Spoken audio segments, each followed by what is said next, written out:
Hello everyone and welcome to my channel. My name is Bladewolf and I am here to talk about motorsports and sim racing from a furry perspective. This week's topic we will be talking about the world fastest sim racer James Baldwin, who recently caught everyone's attention in motorsports after he managed to land a rear-wheel drive at the British GT3 Championship racing for the Jenson Button Team Rocket in the McLaren 720S car. The main reason he's got a lot of heads turning isn't just the fact he came from sim racer who turned into a real life motorsport racing driver. It's the fact that he has become extremely impressive in his first 5 races in the sport, where he managed to score a win on his debut at the race at Oulton Park Circuit.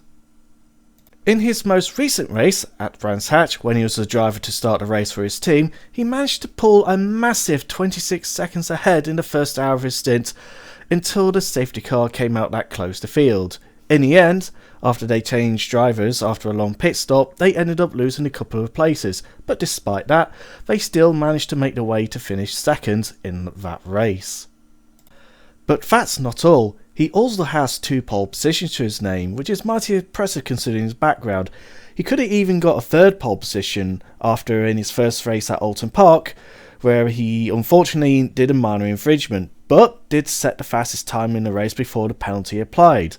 which comes to show how great he is and how much he can compete against seasonal drivers. Currently, during the recording of this video, him and his teammate Michael O'Brien is currently resided in 3rd place overall in the British Championship, with only 4 rounds to go, with all still to play for. James Baldwin earned his chance to compete in the British GT3 Championships after competing in a World Fastest Gamer tournament back in October 2019,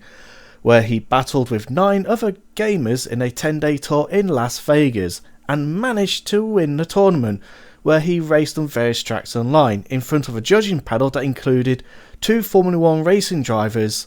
Jan Pablo Montoya and Rubens Barrichello. Because of this, he got selected as one of the drivers to run in a team co-owned by the former Formula 1 world champion Jenson Button, who himself got familiarity in sim racing world after winning the Legends Trophy in R Factor 2 this year. Just so happens to be, the team that he is racing in happens to have a colours of a Brawn GP colours that he raced in when he won the World Championship back in 2009. The sim racing games that James Baldwin reportedly plays in preparation for these events are in fact R Factor 2 and Assetto Corsa Competizione, as these games are both as close as you can get into real world racing, as in his views they have good physics models, especially the tyre model, which can apply into the real world of motorsports. Even though it's great to see him competing in the GT3 very well, using both of these games for preparation, he does, however, have one flaw. As much as the modern sim racing games has been pretty good at preparing you in dry weather conditions, however,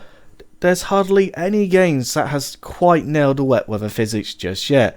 as this has been exposed to James Baldwin during round 3 of Donington Park, where even though he did start in pole in dry conditions, but a lack of experience in wet weather conditions, he slid further down the grid, finishing as low as 7th, which is a bit of a shame. But hey, it can't be too perfect. There's still a lot of things that sim racing games can do in the future, especially improving the wet weather physics.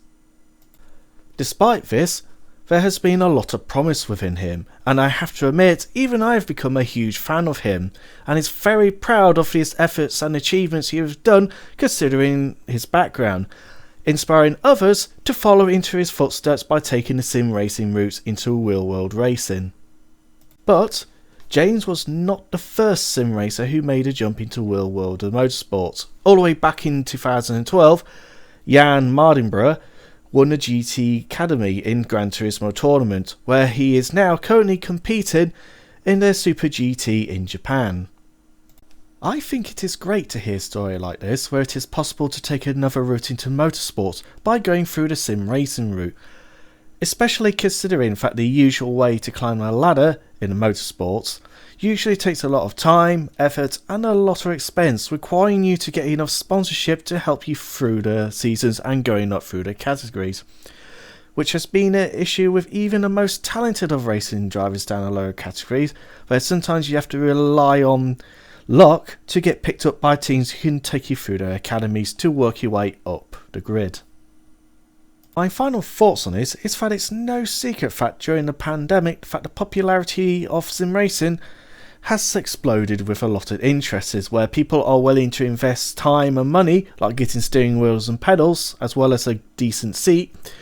that can be used to help them to work their way up, as it's still substantially cheaper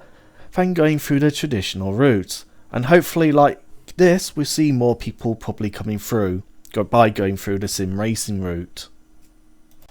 Anyway, I hope you like this video. If you do, feel free to like and subscribe to this channel. See you soon, and how you later. Awoo!